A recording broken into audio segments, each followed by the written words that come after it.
Morning, everyone, and welcome to the special meeting of Lextran Board of Directors. My name is Fred Combs. To lead us through our special meeting this morning is the board chair, Mr. Harding Dowell. Thank you, Fred. We will call this special meeting to order and we will call the roll. Mr. Ward. Present. Judge Thurston. Here. Mr. Whistle. Wesley, are you there? Here, sorry. That's all right. Mr. Houston. Here. Ms. Rogers is absent. Mr. Blevins. Here. And Ms. Borges Gonzalez. I'm here. Thank you. Moving on, is there public comment on the agenda? Seeing none, we will move to new business, a discussion of industrial revenue bonds. Fred, why don't you introduce our guests? Yes. So with us, we have Mr. Greg Bentz and Mr. Evan Thompson from LFUCG. They're going to help us talk about the program. And just for our discussion today, we do have 3 applicants. That's not what we're here to discuss today. We're here to discuss the IRB program more broadly. We're not going to talk about any applicant specifically, with the intent to really come up with Lextran's position on this program and to give me some direction on negotiating these agreements moving forward. And I think Kara also wanted to mention a couple of points before we get started. Yeah, so in terms of the board taking a position and determining how it wants to move forward with different proposals that it receives, I think it's just important to mention a couple things. As you all know, there has been an increase in a shortage of housing in Lexington, and by statute, Lextran as a transit authority is authorized to promote and develop transportation in areas that it's necessary and also adjoining areas to include acquisition, operation, and extension of existing mass transit systems. So I think that there is a discussion to be had about how that statutory power that you all have and that duty plays out in the context of these discussions about economic development opportunities. Even if the statutes don't necessarily say your goal is to promote economic development, we know that more housing leads to more ridership, can lead to more ridership, can lead to additional routes, and just an expanded service area. So I think that that's why taxing districts like Lextran find themselves in these types of positions, because they're looking for creative ways to be able to finance development in a way that is favorable to a developer, but also takes in mind the considerations of taxing districts. I think moving forward, what the goal of the agency should be is to ensure that whatever taxes are offset in the process, that Lextran receives revenue from the project in a way that makes Lextran whole in a sense, and that might not be, through an abatement or different types of methods that may come into play, but it can be a creative negotiation that Fred makes about, what Lextran might be looking for in addition to those tax revenues that may help facilitate a project and also increase Lextran's service to Lexington. And also something I think that is important to keep in mind is when we're looking at these types of proposals, when we see an increase in ridership, we want to ensure that we have the capacity to handle an increased demand. And if we do not have the capacity to handle that increased demand, whether it be the amount of buses or the amount of routes that we have nearby, just considering whether the project would be able to provide funding for Lextran to be able to facilitate that additional service route or additional acquisition of buses and other services. So those are just some generalities that I think might be helpful. And then we're not going to take action today. We're going to, what action we find, we're going to work together to draft resolutions for next week. Yes, Is that yeah, our we're plan? we'll limit this discussion just to a discussion about getting those questions answered and having a better understanding of the process. And we'll move forward with the resolution at the regular board meeting next week. So Craig and Evan, would you like to give us an overview of the program? Good morning, everybody. I'm Craig Bentz. For those of you I haven't met, I'm with the Mayor's Office of Economic Development with the city. We've been working through this process for the better part of the past year or so, so I'm glad to provide you with a quick update and answer any questions that you have. Evan Thompson, as Fred mentioned, is with our law department. He's here with me today. Evan drafted the policy for this, so he definitely can help with some of the questions that are more in the weeds on this. Before I go over just kind of the background, I just want to provide a quick disclaimer and just make it clear we're truly not here on behalf of any applicant. We're not advocating for any particular application. We're not trying to influence the outcome of the negotiation between Lextran and the applicants in any way. And frankly, that's why I haven't been at the meetings of the tax authorities to date, because I just don't want to even create that appearance that we're trying to negotiate those outcomes or influence them in any way. The city has not received applications or started reviewing those applications yet. Those will have to go through our Economic Development Investment Board and council before they receive a final approval. And those processes don't even start. We don't even accept the application from the applicants until the pilot agreement process is complete. So we designed this whole thing so that you're the first stop. And if it works for you all, then we move it forward. So just some background on IRBs. LFUCG, we typically see requests for industrial revenue bonds in two different forms. We see requests for bonds to assist with financing a project, typically to lower the interest rate. They'll get a couple of points lower if they go through an IRB process. Or the one you're more interested in, because that's what's coming to you, is this leaseback arrangement, in which LFUCG also takes ownership of the property on the tax roll to provide certain ad valorem or property tax benefits. And you can see that with the most recent IRB we had that was a leaseback was the Manchester Hotel. And if you go on the PVA's website, you'll see that the ownership actually is listed as LFUCG on that. That's only for the purposes of this process to provide that tax relief. Does that ever change in the future when they get past the pilot time? Oh, it does. Yeah, once they get past their IRB time frame, I think for the Manchester, because it precedes this, was 30 years. At the end of that, it transfers back to their ownership. So it's not in perpetuity. It's a good question.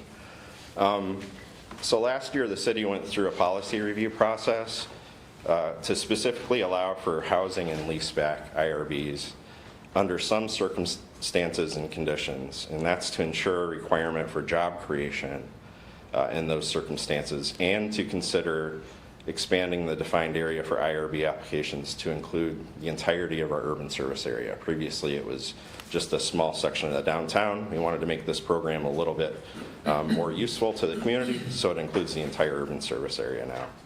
That process included formation of a working group, which included representatives from property taxing districts, including Lextran, was at the table for those, as well as building industry representatives and a stakeholder group. And our Economic Development Investment Board reviewed and approved the draft policy language that resulted from those discussions.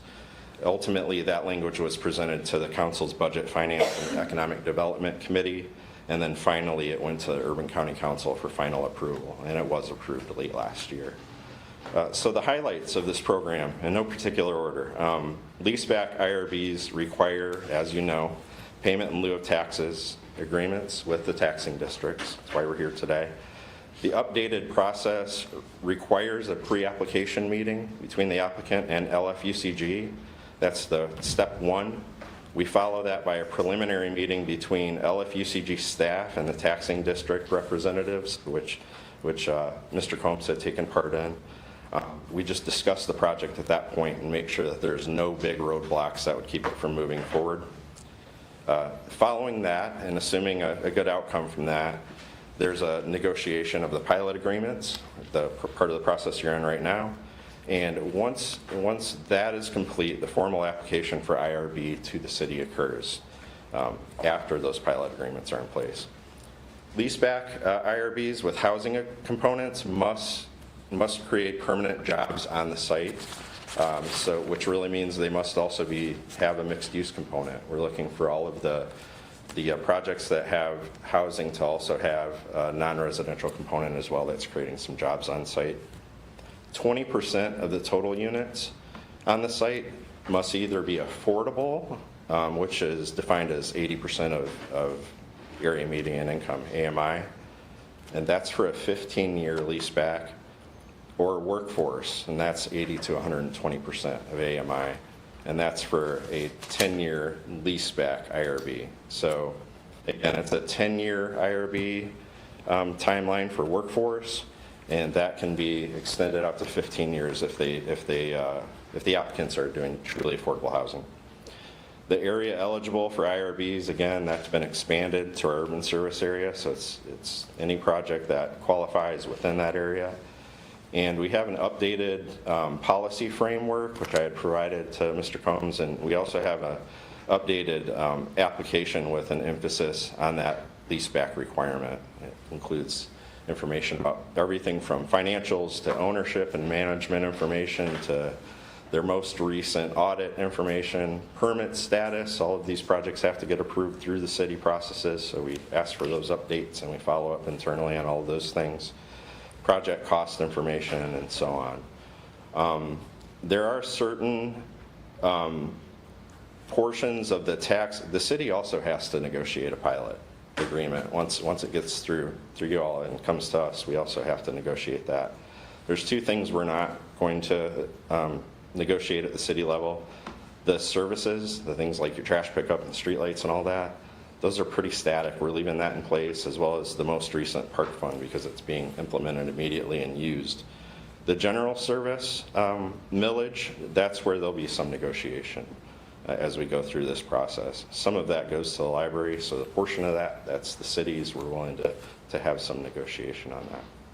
So that's just kind of the high-level overview, and we're glad to answer any questions. I know you're trying to put a framework together for this. I think that's going to be a little tough, frankly. We're reviewing these on a case-by-case basis because they're all so different. Everyone that comes in looks completely different on its face. So, but we're glad to answer any questions and provide any information that you'd like. Thank you, Craig. Does anyone have any questions for Craig and Evan before we jump in? Yes. Craig, is there a criteria for how many jobs have to be created on a housing site? There is not. We're looking at on a project-by-project basis. So there's no minimum that we're looking for that. It just depends on what's feasible for a particular project. Yeah. I think on framework, at least where I'm coming from, I think others are too, is if it's close to apples, if it's a housing development and a housing development, we would like to be consistent with what we decide to do, but I know that you're going to have some that are not, and so those will be a little different. Question? I know we're not talking specific projects, but you mentioned the mixed-use criteria.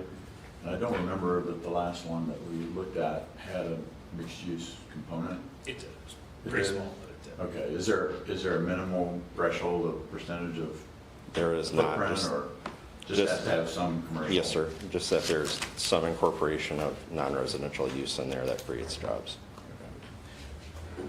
Let me ask you this, on the same token, if a project were of a sufficient size where it had dedicated on-site management, does that qualify for the job creation threshold? It's a good question. We get that one early in the process.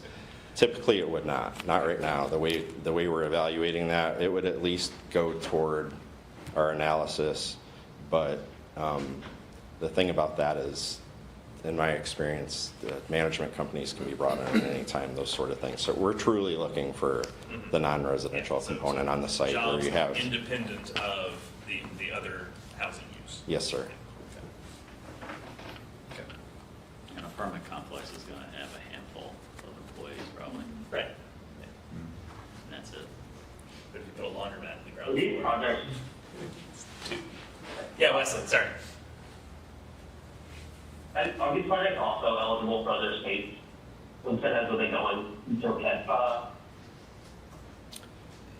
I wish I had Kevin Atkins here with me. I cannot remember the response to that one. The It's- Manchester Hotel. I- got the I think tourism there's- development. Yeah, there's certain overlapping benefits that cannot be used in conjunction with this. But I think there may be, this is a vague answer, I apologize, but I think there's some that can still apply. We can always come back I just was trying to understand the bigger picture, like the interaction, but yeah, we can always come back and give you some more information on that after discussing with Kevin. But I think, for instance, for that Manchester Hotel one too, I don't think they went to the state for the state tax abatement part of the IRB. I think you have to apply through the state to get that part, and they didn't get that part. They just got the local tax abatement for the leaseback. And I think I saw somewhere, maybe it's not going to be allowed in the TIF district, or am I mixed? That's true, right? Yeah, that's true too. It's not allowed in the TIF district, so it's not a.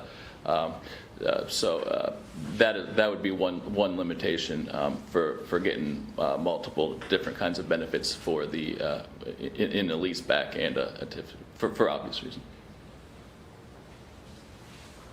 And we don't really have a say in whether it gets the IRB in terms of the lease back and all of that. That's going to be handled independently. We're just addressing the tax abatement issue and how it affects us from a revenue standpoint in terms of what we're deciding today. So.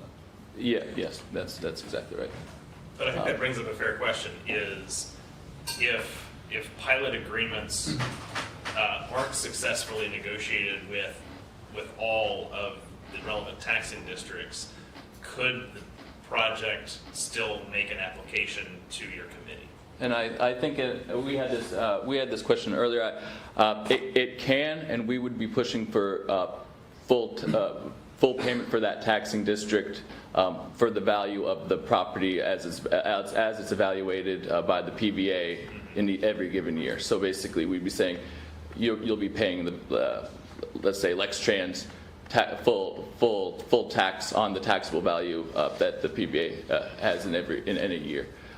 So obviously, then it's a factor for the applicant to say, if all the taxing district says, oh wait, we can just get We can just say no. and then that just goes into the applicant's determination of, wait, is a leaseback actually helpful because I'm not actually getting the tax benefits that's the point of the leaseback, right? And I think that's sorry, Craig, I called you Kevin. What Craig was mentioning about the case-by-case analysis, and it might be difficult to do a framework, is that it seems I'm not your attorney and I'm not representing you, and want to make sure that's clear. Right, I got Judge Thurston here. She'll call me with a mat on it. But and it's nice to see you, Judge. Is that there's a little bit of flexibility in case-by-case determination in that from my thinking, from not being representing, I guess, a tax district who will have pilot negotiations for our very small portion of the tax local ad valorem taxes, is that it's a function of will this tax abatement by your taxing entity push or potentially help or prevent the development, right? Because ultimately, like Mr. Ward mentioned, asked about, we answered, is that you after the period of time it goes on the tax rolls fully at the new taxable value. So right, you develop the property, it almost most definitely will be more taxable value than it is now. So basically, the idea is that if you potentially have negotiations, potentially limit your amount. And I'm not advocating for doing it. I'm more saying this is the kind of the case-by-case analysis, is that if it doesn't happen, then if the project doesn't happen, then the taxable value will stay at that lower amount. You won't get that increased taxable value, so you might end up being in a net loss at the end of the day if you're looking 20, 30 years in the future, and not, what's my bottom line next year. So that's the case by case, and I think that's a discussion to have with the potential, from our perspective, potential applicants, because they're not applicants yet, but trying to gauge, okay, like how much is this actually, like, is this just an added extra for developers to potentially make more money, or is this actually something that's necessary for the project? And that's something for your taxing district to determine, and it might be a case by case analysis, because sometimes it might be might be, this will not happen, and sometimes it's this will not happen.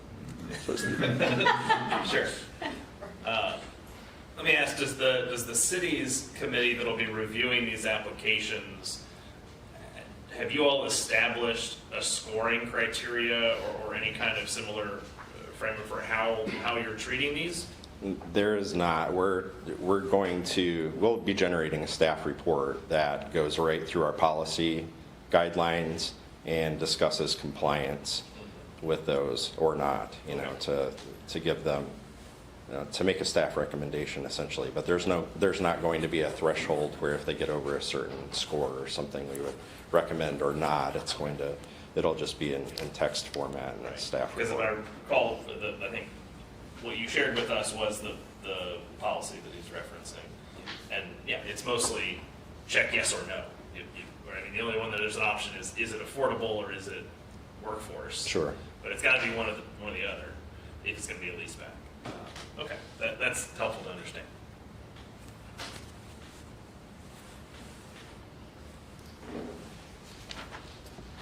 In the last meeting, we talked about if we, I guess if you go with the program as is and we would lose that tax revenue, is there a way to offset that by, say, some sort of surcharge on vacant properties in Lexington to kind of promote, incentivize infill? I don't know if you guys are the ones to ask about that, but we heard that was being maybe discussed within the city. We have a vacant property review commission that identifies, I think it's abandoned and dilapidated type of properties, and puts an additional millage on it. That is not tied directly to this, and I think the challenge there might be that these properties are actively trying to redevelop. That's why they're going through this process. So I don't know that there would be any success in getting them. This wouldn't be directed to the properties that are developing. These would be directed to all the vacant properties that are in the urban service area. Some incremental Sure. Tax or some sort of revenue that would come from them which would incentivize them to put that land into productive use. Sure. And offset some of the losses. But I don't know if any of that could flow to our portion under Lextran. To be honest with you, I'm not sure. I would have to look into that a little bit more. I actually used to staff that program in a different position, but to my knowledge, there's no defined way that would be shared. But I can look into that. I'd be glad to ask that question. Even if that were a possibility, how does the city? And again, I might be asking the wrong people, which is okay. It's okay. How does the city even go about levying new taxes in that way? So that is absolutely the PVA's job to come up with the actual cash value of the property, which will obviously change once they redevelop. And those property, I don't want to speak for the PVA, but my understanding is that the taxes would increase after the project's done and reassessment takes place. So, but I'm way out of my. I'm saying if Michael's proposing an added tax on vacant property. Yeah, and there currently is one now. It's 1%. It's dilapidated and properties, and that goes through a review process. Like you mentioned, you'd staff there's a committee or a commission or that basically gets information as to which properties has been determined usually by, I think it's code enforcement, to be vacant and dilapidated, they, send their notice letters as required by certain constitutional requirements. They allow someone to basically come forward and say, it's not dilapidated, I just, never leave my house, or, something like that. I'm not sure. I don't staff that commission, so I'm not sure exactly what reasons they give. But, I'm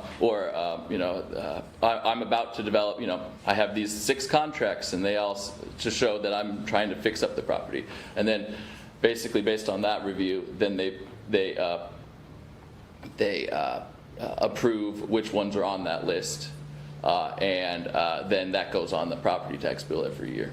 So that's how that works, and then there's an appeal process and stuff. That's how they would determine them, but if there was a proposed slight increase in the rate, like who ultimately has the say Okay, over yes. that? State law would have to be, we'd have to consult with relevant state law authorities to see if there's ability to increase that amount.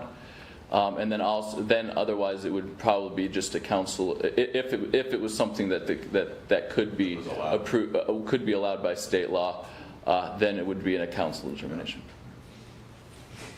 So not a quick fix. Probably not. I have a couple of questions, if that would be all right. So for the lease back, I know that the city will not consider those applications for approval unless there's a showing of special and compelling circumstances like job creation or economic development. And I was just wondering if you all had any further insight or elaboration on what that other economic development portion would mean. I guess maybe something additional that the board could chew on to, when they're reviewing these proposals, to think, if job creation doesn't feel like it's being met, do we think that there's compelling economic development through, expansion of business or something like that? Yeah, there'll be some of that, and it's going to be, it'll be based on the application and the information that's provided. But if a particular development is putting people in a location that's particularly advantageous to jobs and schools and those other things that would be considered as part of economic development. Depends on the type of non-residential use that's proposed on the site, and there'll probably be several other components just that I can't even speak to until we see those applications and we review their assertions in that regard, because we'll be asking some of those same questions. That makes sense. And then my other question, which I guess probably is also a wait and see kind of thing, but depending on the size, scale, and scope of the different proposals that you received, does the city have an idea of how many projects it's aiming to participate in and improve, or? So there's no set limit for this. We're aware of 3 that are actively negotiating pilots. There's a 4th that has contacted us that could be moving forward. But the policy does not establish any sort of limit in a given year or a certain time frame or anything like that. Thank you.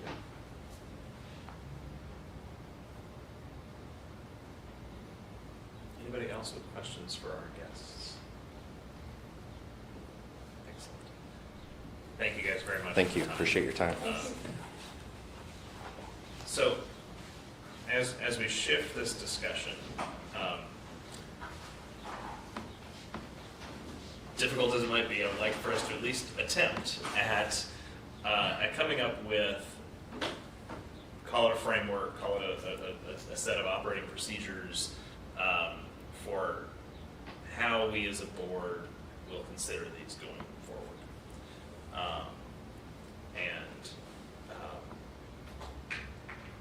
I think, and I want our Lextran management to weigh in on this as well, because this obviously impacts our ability to fundamentally run the agency in a financially smart way. And so I want to ask the board, what are some criteria that that you all think are important when we are considering IRBs or similar, because pilots can come along with other things too, that we ought to be considering when these come before us. I've got my own ideas, but I want to hear yours first. I have one more question to ask, Craig. Oh, yeah, sorry.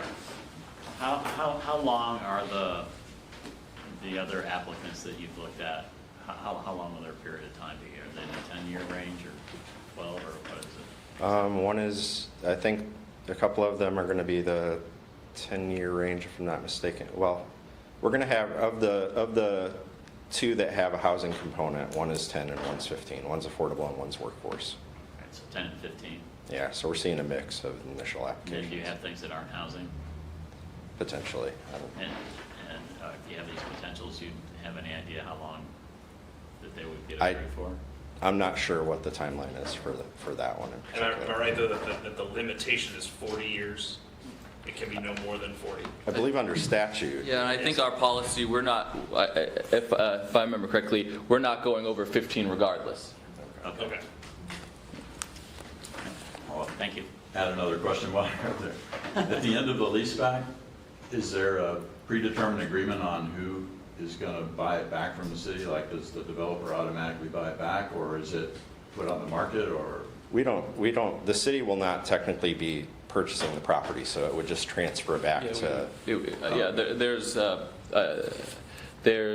language in the agreements about how the property will go back to the, yeah, it's not a matter of, oh, now we can sell it to anybody Right. we want. And, So that's a fair question, and it may not impact us at all. I'm just curious. Can the leasehold interest, such as it is, be sold during the abatement period? I'd have to review what the agreements say. I don't have them on the top of my head, but I'm trying to think. I'd have to get back. But with you essentially, on that. it's whoever has that leasehold agreement with the city is who is buying it back. That is, yeah, that's how that's. Could we put something in our contract that says if this is sold during the period? Yes, we would want to put in any pilot agreements, language to that effect of ownership, upon transfer, that the obligations under the pilot to make the payments to Lextran remain, including with any successors, assigns, any other entities that might obtain ownership or interest. We would want to negotiate those terms. And I think that's in the pilot agreements as they exist for the one that's actually happened, if I remember correctly.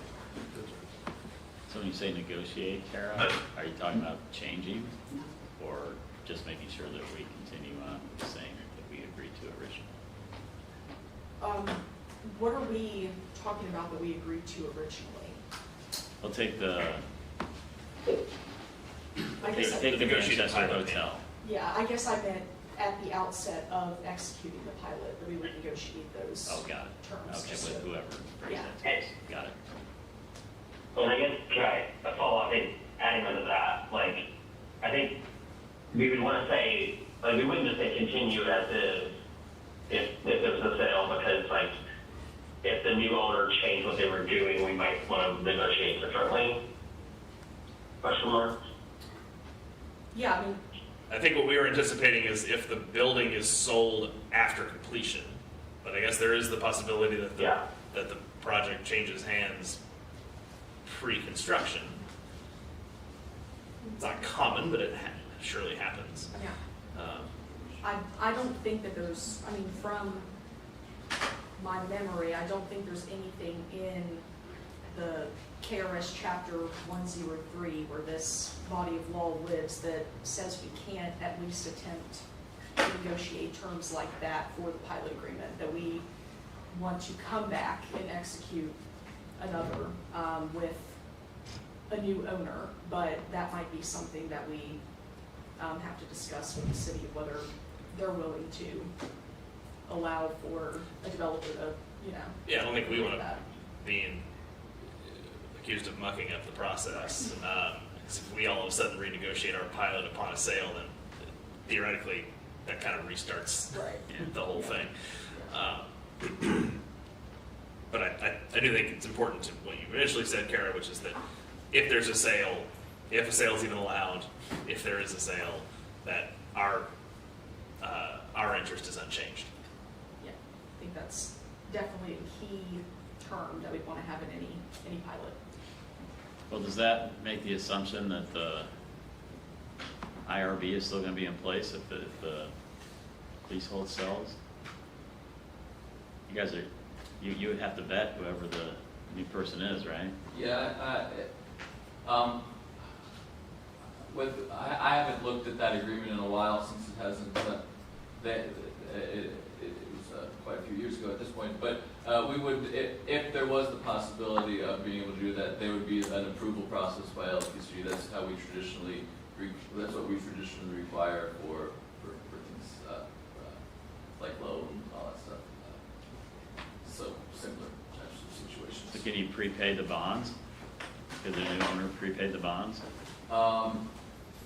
That's a good question. Oh, you mean like short, prepay the bonds by meaning lump sum payment to retire the bonds?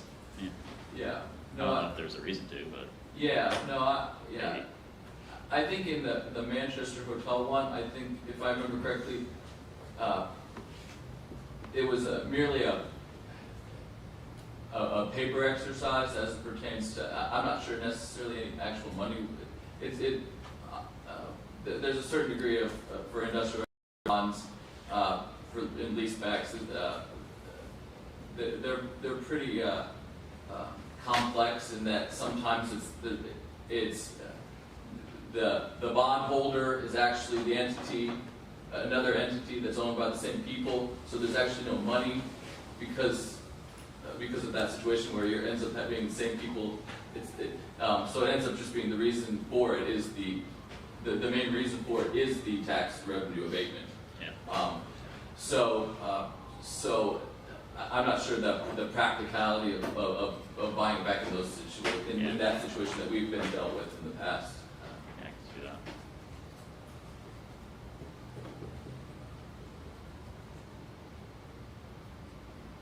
Also, as it pertains to, just remember, there was a question as it pertains, and I can come back up there. I'm not sure how this works, as if there's something videoed or anything. But there's the question as it pertains to like stacking benefits, and the Manchester Hotel also had what's called an Energy Project Assessment District payment, which is basically it's in that program with LFUCG holds. Basically, certain businesses can do energy projects on their property. For instance, a lot of times it's for construction, for more energy efficient building wrapping than normal. They can put that total cost on a property tax bill, and then so that way it increases the term, which makes it cheaper, which encourages it, because oftentimes you're not going to get it's way too wonky, and you probably don't care, but it answers the question, so I'm answering it. But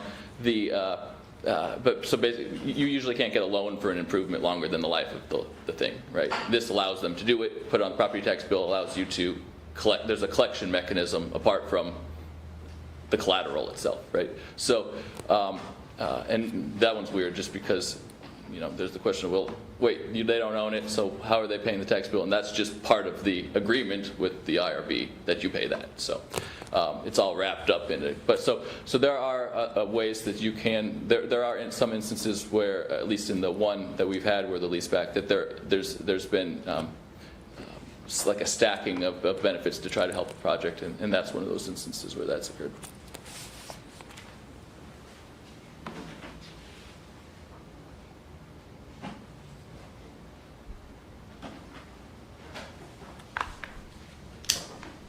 Any other questions?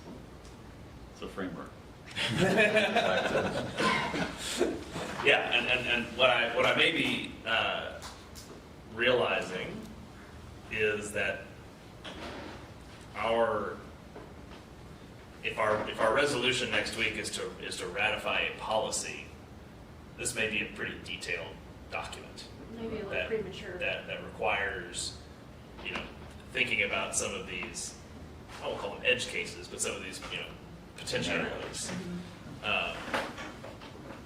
and that we may not have that full policy next week. We may have a resolution to direct Fred and Kara to build.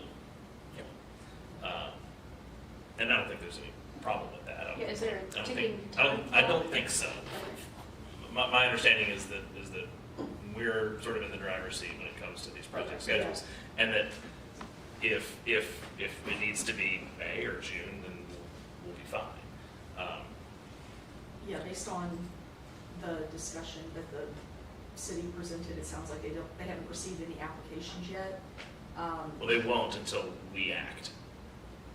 Right. We're the gating Yes, event. right, correct. We and the city and the So, sorry, yeah, and so, the you're right. library and the So we technically are starting the clock, but I don't believe that there's anything in the policy that puts a time frame on any specific portion of the approval process. I know from the one project we have heard from that they're not having the meeting they had with us a few weeks ago with the school district until May.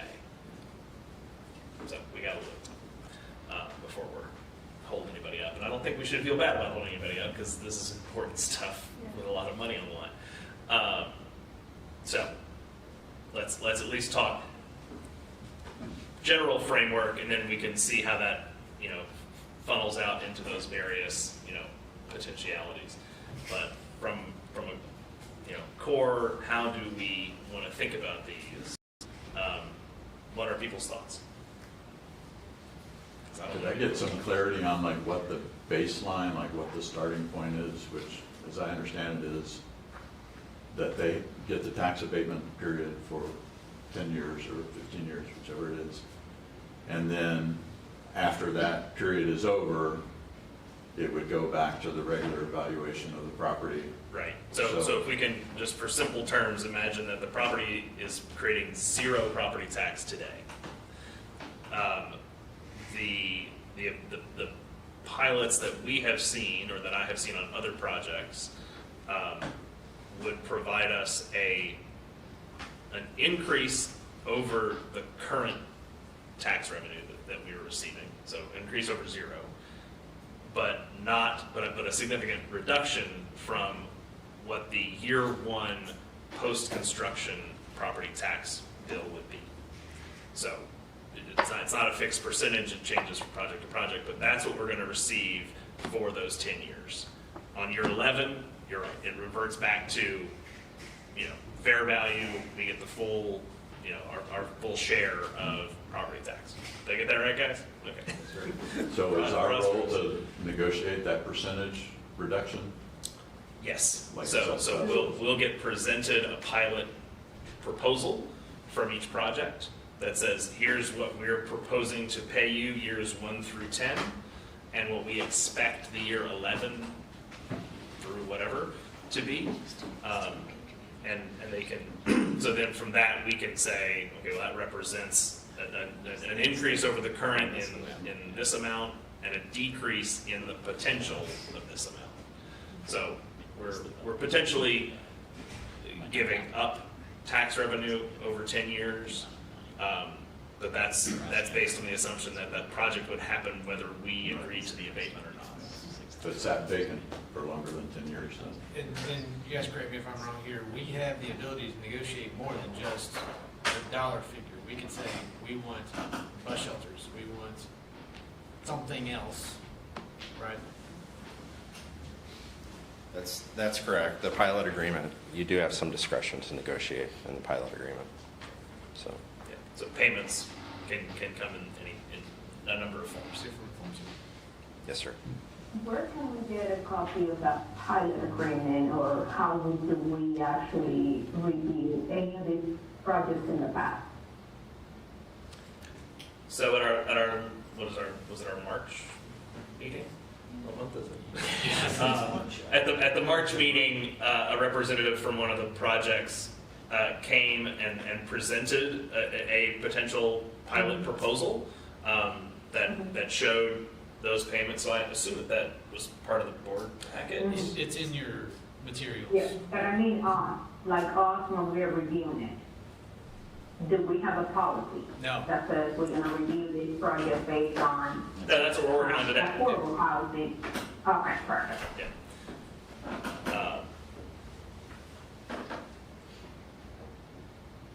So did I answer your question? Mhm. Okay. So, understanding that, are there thoughts on what our thought process ought to be? I'll follow up on the explanation that you just provided. So for example, one of the portions of the framework or criteria that we look at, that the board looks at, could be, is this project in an area where we have bus stops that need renovated or need, totally demolished and to be rebuilt, to maybe, in the event that we're coming to splitting hairs, we want to look at those additional things and like what else we might get out of it other than just those pilot payments that are typically in the structure.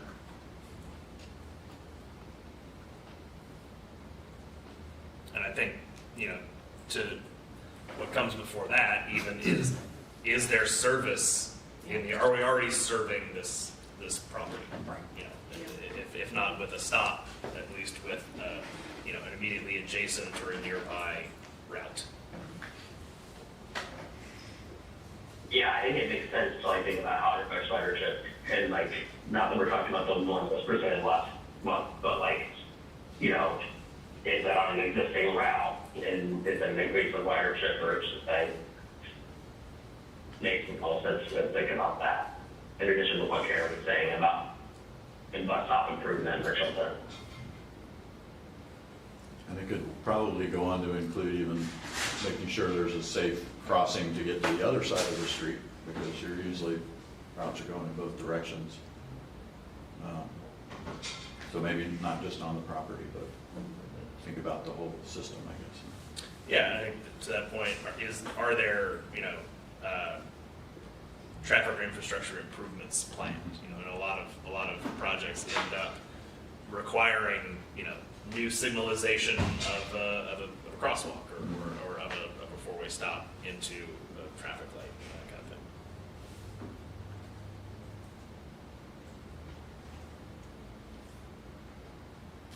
I think in general, we need to consider how long has the lot been vacant?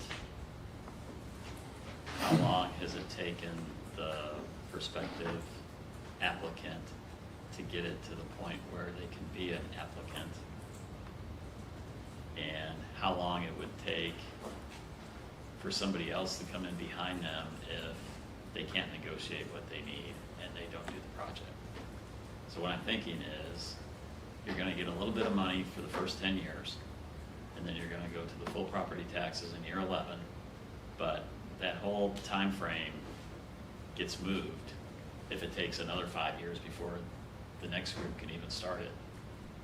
And so you kind of take that into account. And then the other thing, and Judge Thurston mentioned this too, are you doing it to be a good citizen? And I think anything that Lextran can do to help incentivize economic development in the city is something we definitely need to consider, because it's important to our community. And many of these projects would be helpful for us in terms of housing density and,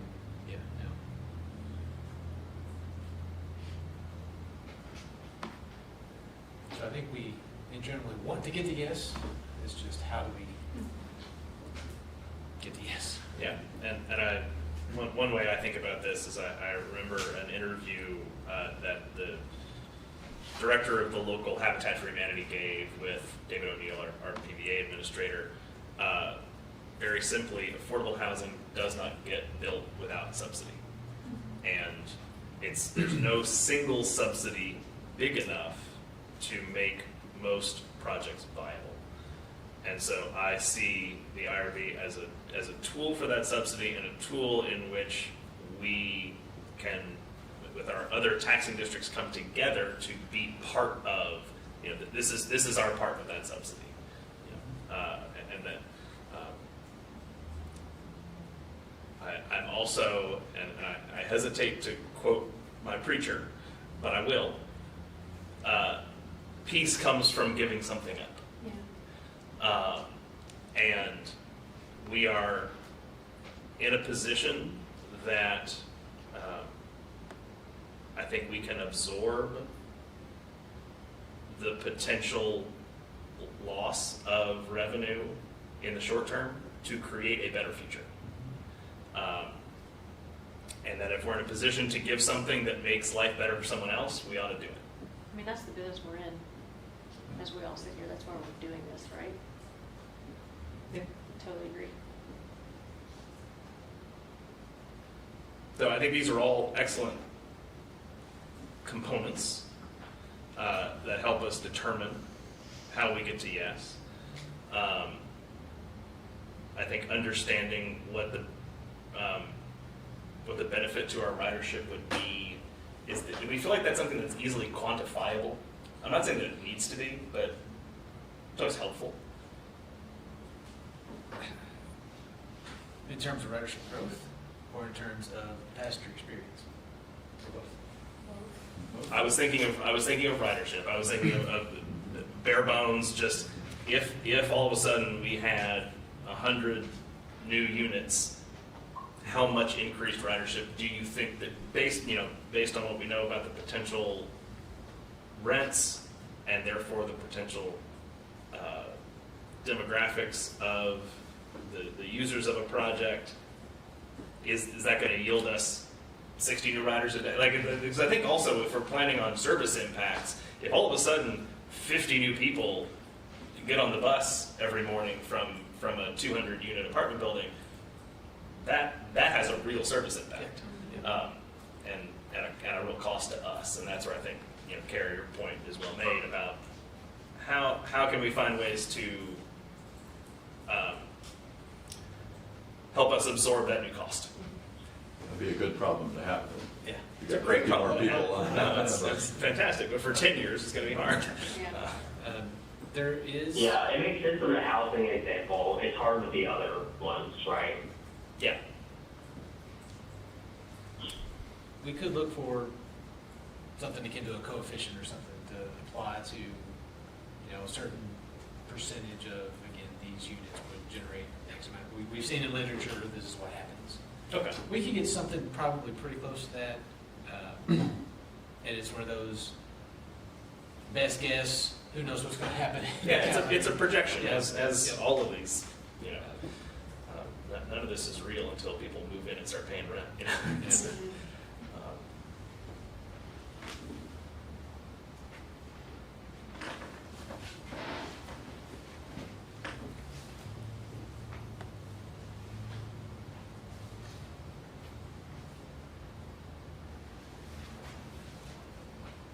We need to remember that something is more than zero.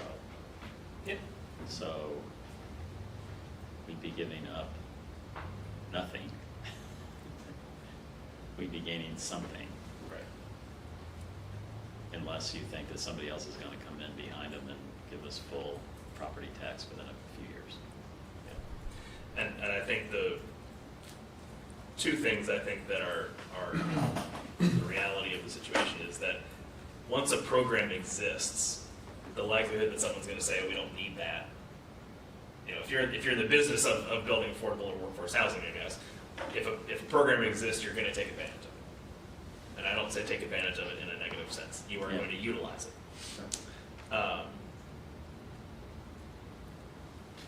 So, and the other is, just speaking from personal experience of having worked as an architect for lots of developers in the past, these projects really do hinge on what seem like comparatively small amounts of money in the grand scheme of things. Because so much of lending is based on, does it hit a particular ratio of debt to cost or whatever it is, what seems like small potatoes in our, in terms of, well, if you're going to pay us, I'm just going to use round numbers.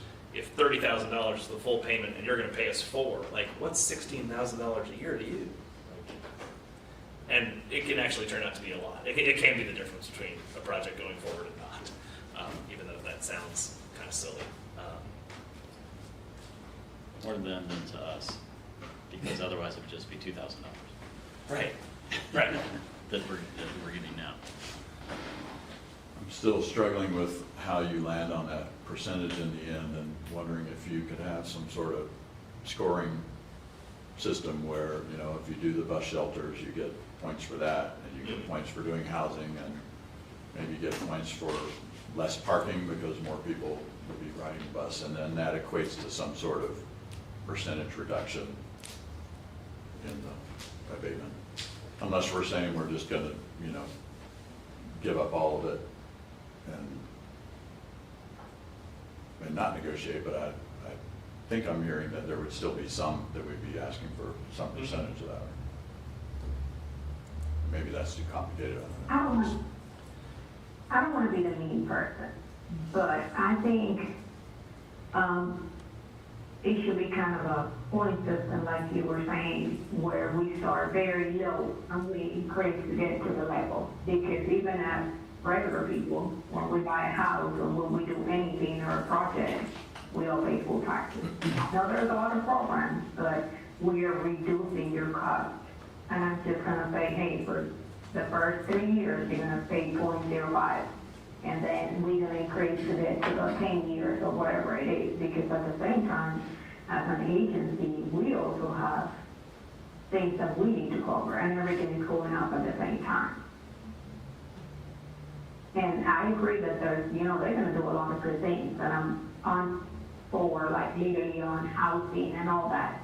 How do we know that all those apartments are gonna be affordable housing? Are we gonna check on that? Are they gonna charge $2,000 for the apartments, or are they actually gonna go to the $1,150 that they should be charging? So there's a lot on the table that I would like to, you know, consider when we're saying 0 or a percentage. That may be a question for you guys. Go ahead, Wesley, sorry. Sorry. I was just going to say, I like the idea of a point system, not necessarily for like, oh, if you have to score X, Y, Z to get something, but just so that like when we are reviewing the different projects, we kind of have some kind of like, it builds a framework and a structure of what we are considering and helps us to like, you know, whatever we're allocating points to, like that is our priority. So that way we kind of have a somewhat neutral view towards this like project to project, but like here's our priorities, just so we can consider that. And consistency. We're actually taking every process just the same. The difference is you're gonna get points for this and you're not gonna get points for that. I mean, could the board set a number or two numbers, and this might be for Craig and Evan. For example, everybody gets 25%.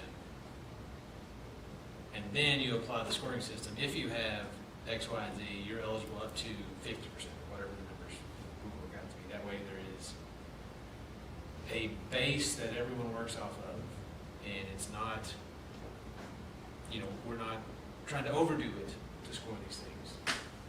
It's not all or nothing. It's not all or nothing. But then there's some method, if a project is really beneficial to us, then the board has a little bit more room to say, we want to be more aggressive to make sure this happens. Because I do have to think about staff time and what's it going to take if we get super weedy with these things. You know, we could spin our wheels to come up with information and that for a good decision to be made. But if there is just some way to say, all right, this is our base level offer for everyone. However, if you have things that are beneficial to us, you're eligible for a higher piece. Yeah, I think that we have the authority to do that, you know, just to. Do we have the authority to do that? So I can't give you legal advice, but I can say that. Very worried. Yeah, no, I'm right. I'm making sure I am not developing an attorney-client relationship in this conversation. You know, you have the ability to negotiate, Okay. and so All right. Yeah, I think I would. have at it.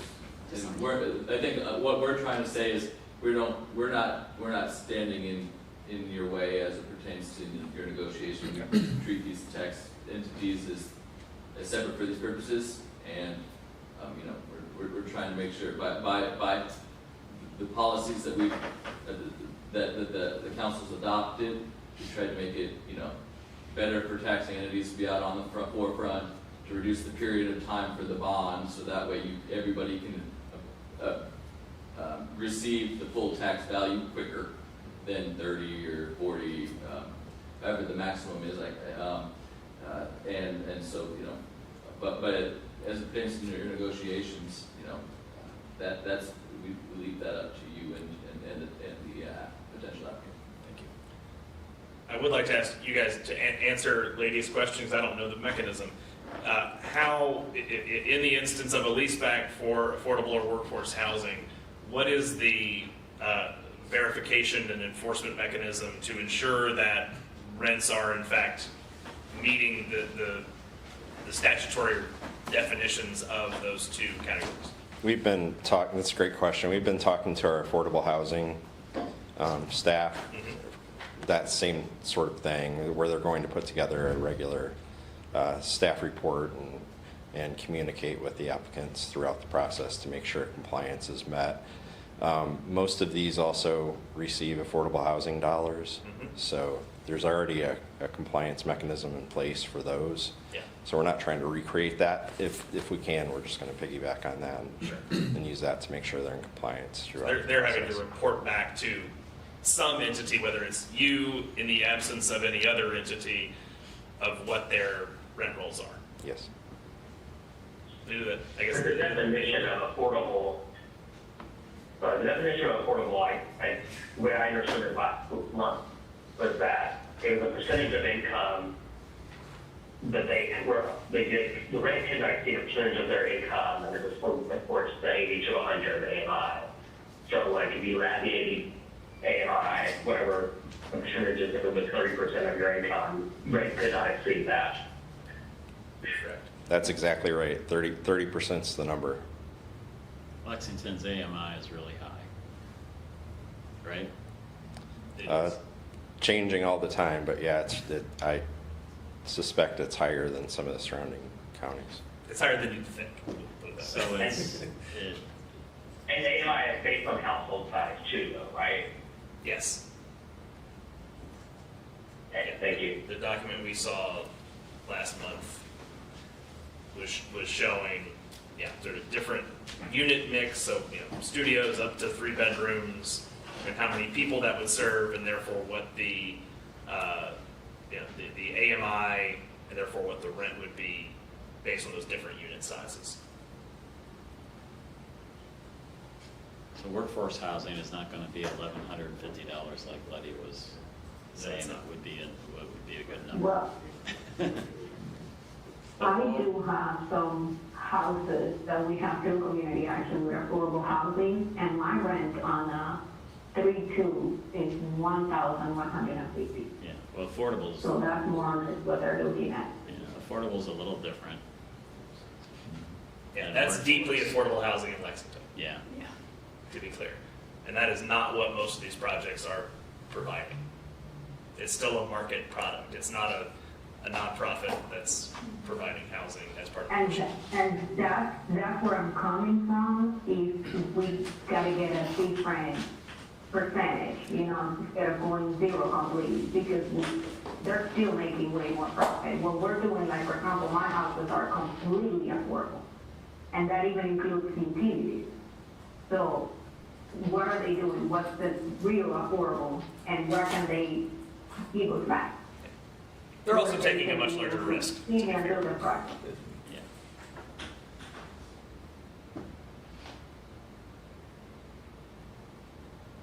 Buildings are expensive.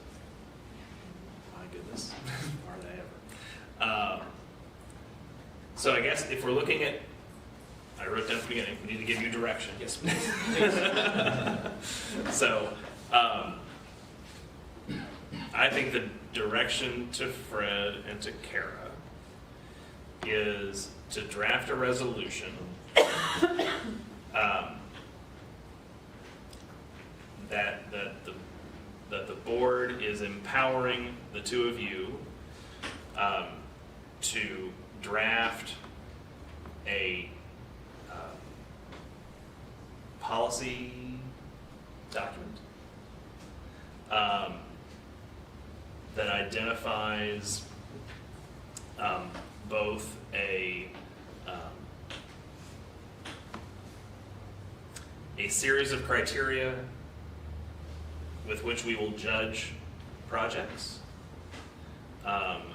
and we'll work with the broader staff and the board. I think board involvement in this part is important, to identify a scoring rubric for projects that will set desired abatement levels. I don't even think we need a resolution for that. No, we don't. Yeah, just tell us to do it. Go and do it. We'll do it. We listen that well. Do we have to, I guess my question is like, I mean, I'm down for that, do we need to give Fred, is there a resolution needed for Fred to try to negotiate right now for the budget that was presented to us last month? Wasn't there a timeline issue that they needed to get moving? So Wesley, what I heard from that project was that there was not a great rush, that they were planning to give a similar presentation to the one they gave to us to the school board in May. And so we have at least that long, because the school board's going to move slower than we would for sure. That's actually another criteria that we ought to add is what what abatements have other taxing districts agreed to, if any. Who else are you courting? Thanks, Fred. Absolutely. One more thing. I just wanted to, I think I was incorrect in something that I said earlier, and I wanted to correct it. I didn't want to give you the wrong impression. The maximum for 15 years, that's the standard, but theoretically we could potentially agree to higher term over 15 years if there's special and compelling circumstances. Like it's a very good, it's a project that's not like the norm. There's significant job creation or really strong economic development apart from what we normally see, right? So it could theoretically, I think I mentioned earlier that we wouldn't go over 15 years. Generally speaking, it's 15 years, but there could potentially be in the future potential for a higher term if those circumstances exist. Okay. Statutory limit's still 40 though. That's much. I mean, that's what's in the document I've got, but who knows? It recently changed. That's why I think it was from 30 to potential 40. So I think it's 40. But that would be very substantial economic growth. I would think so. Okay, so we will start working on this document. Will it be useful or necessary for me to appoint to create a committee of board members to assist? I think it's either that path, or I'll share it out to the whole board and look for input. Okay. Either way, I think it's okay. Okay. If you feel Does it feel like there's broad enough interest in this that we want it to be a full board action? Yes. So, Okay. That's such a big thing. Yeah. So when we get a draft together, we'll get it to the board for input. Very good. And I think the timeline goal would be to have that prepared for us to ratify as a board by the May meeting. Can do. Anything else to discuss? You said On this item. ratified by the board in the May meeting? Okay. That seem okay? I don't think there's something we can do in the next week, do you? Oh, no, but just, We'll jump in and see. I don't what want we us to can sit on it too long, and I'm happy to help. Great. Seeing no need for closed session and no other business, we are adjourned. Thank you all. Thank you all very, very much.